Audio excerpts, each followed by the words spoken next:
New figures show Australians own as many guns now as we did at the time of the Port Arthur massacre. That's despite amnesties and buybacks, which have seen more than 1 million weapons destroyed since 1996. Yeah, the University of Sydney findings come after Australia's gun control efforts were highlighted in the wake of last month's Sandy Hook school massacre in the United States.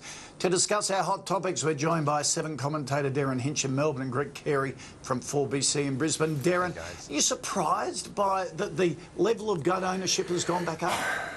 David, you've got another shooting in Sydney over the weekend. I know Victorian coppers are very worried about the amount of guns here in Melbourne, but I think the academic's being too academic. I mean, he says it only takes one bullet, and that's true. But if the shooter at Sandy Hook School had access only to the Australian-type guns, maybe 15 or 16 kids may still be alive out of those 20. I think he's stretching the point here because we haven't had a massacre, thank heavens, like Hoddle Street or Port Arthur for 16 years. I think the Australian situation is better than most countries in the world.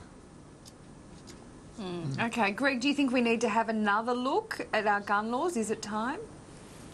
No, I don't think so at all, and I think Darren's nailed it. The academic is confusing the two issues. The buyback and the amnesty were about getting rid of the kinds of weapons that were used at Port Arthur and the kinds of weapons that are being used in the United States, and it's to totally muddy the waters in a dangerous way, I think, to talk about the kinds of rifles that are now emerging, the type of guns.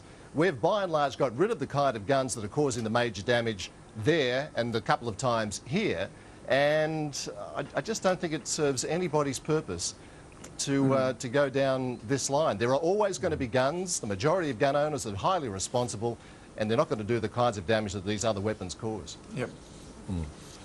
OK. Bernard Tomic has put out a call for Aussies to get behind his campaign at the Australian